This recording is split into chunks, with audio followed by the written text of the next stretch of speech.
கொழும்பு நகரம் இம்முறை மின் விளக்குகளால் அலங்கரிக்கப்பட்ட தோரணங்களால் காட்சியளிக்கின்றது. பாலத்துறை என கூறும்போதே நினைவுக்கு வரும் அலங்காவு பந்தலின் நிர்மாண பணிகள் தற்போது இறுதிக்கட்டத்தை எட்டியுள்ளன.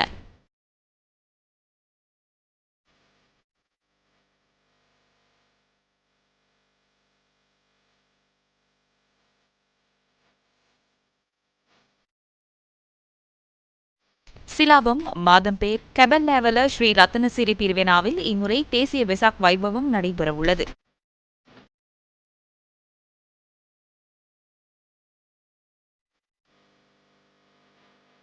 ஹட்டன் பகுதியிலுள்ள மக்கள் வெசாக் கொண்டாட்டங்களுக்காக ஆயத்தமாவதை காண முடிந்தது.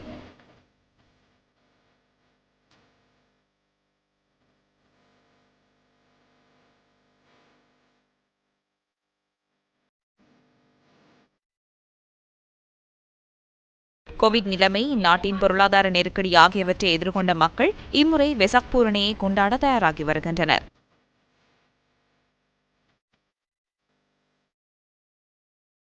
கொழும்பு கோட்டை முதல் பதுளை வரையிலும், பெரியத்த முதல் அனுராதபுரம் வரையிலும், கொழும்பு கோட்டை முதல் அனுராதபுரம் வரையிலும் விசேட ரயில் சேவைகள் முன்னெடுக்கப்பட உள்ளன. நாளை மற்றும் 7ஆம் தேதி ஆகிய தினங்களில் இந்த ரயில் சேவைகள் முன்னெடுக்கப்பட உள்ளதாக ரயில்வே பிரதி பொது முகாமையாளர் NJ இதுபோலவே நியூஸ் ஃபர்ஸ்டுக்கு தெரிவித்தார். நாளை கொழும்பு கோட்டை மற்றும் பெலியத்தையிலிருந்தும், 7ஆம் தேதி பதுளை மற்றும் அனுராதபுரத்திலிருந்தும் விசேட ரயில் சேவைகள் முன்னெடுக்கப்படும் என அவர் குறிப்பிட்டார். 6ஆம் தேதி சாதாரண ரயில் சேவைகள் மாத்திரமே முன்னெடுக்கப்படும் என ரயில்வே பிரதி பொது முகாமையாளர் கூறினார். இதேவேளை வெசாக் பூரணை விடுமுறையை முன்னிட்டு இன்று முதல் விசேட பஸ் சேவைகள் முன்னெடுக்கப்பட உள்ளதாக தேசிய போக்குவரத்து ஆணைக்குழு தெரிவிக்கின்றது. கொழும்பிலிருந்து வெளிமாகாணங்களுக்கும், வெளிமாகாணங்களிலிருந்து கொழும்புக்கும் இந்த பஸ் சேவைகள் முன்னெடுக்கப்பட உள்ளதாக அதன் பணிப்பாளர் நாயகம் கலாநிதி நிலான் மிராண்டா தெரிவித்தார். வெசாக் பூரணை விடுமுறை கால பகுதியில் பயணிகளின் எண்ணிக்கை அதிகமாக காணப்படும் என எதிர்பார்ப்பதாக அவர் குறிப்பிட்டுள்ளார். பயணிகளின் தேவைகளுக்கு அமைய பஸ் சேவைகள் முன்னெடுக்கப்படும் என தேசிய போக்குவரத்து ஆணைக்குழுவின் பணிப்பாளர் நாயகம் கலாநிதி நிலான் மிராண்டா சுட்டிக்காட்டியுள்ளார்.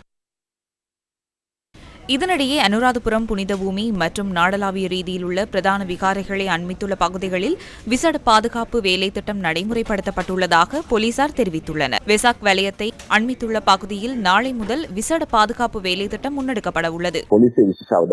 போலீசார் விசேட கவனம் செலுத்தி பாதுகாப்பு திட்டங்களை ஏற்பாடு செய்துள்ளனர். வெசாக் வலயங்களை அண்மித்துள்ள பகுதிகளில் பாதுகாப்பு அதிகாரிகள் கடமைகளில் ஈடுபடுத்தப்பட்டுள்ளனர். சிவில் உடைகளிலும் போலீஸ் அதிகாரிகள் பாதுகாப்பு கடமைகளுக்காக ஈடுபடுத்தப்பட்டுள்ளனர். வீதி தடைகள் இடப்பட்டுள்ளன. பொதுமக்களின் இலகு போக்குவரத்திற்காக போக்குவரத்து போலீசார் கடமைகளில் ஈடுபடுத்தப்பட்டுள்ளனர். விசேடமாக அனுராதபுரம், ஸ்ரீமகாபோதி, அட்டமஸ்தான பகுதிகளில் விசேட பாதுகாப்பு ஏற்பாடுகள் செய்யப்பட்டுள்ளன. இதனைத் தவிர மிகுந்தலையை அண்மித்த பகுதிகளில் பாதுகாப்பு நடவடிக்கைகள் முன்னெடுக்கப்பட்டுள்ளன. இவ்வாறு முக்கிய விகாரைகளை அண்மித்துள்ள பகுதிகளில் பொதுமக்களுடைய பாதுகாப்பு மற்றும் போக்குவரத்திற்காக விசேட பாதுகாப்பு நடைமுறைகள் முன்னெடுக்கப்பட்டுள்ளன.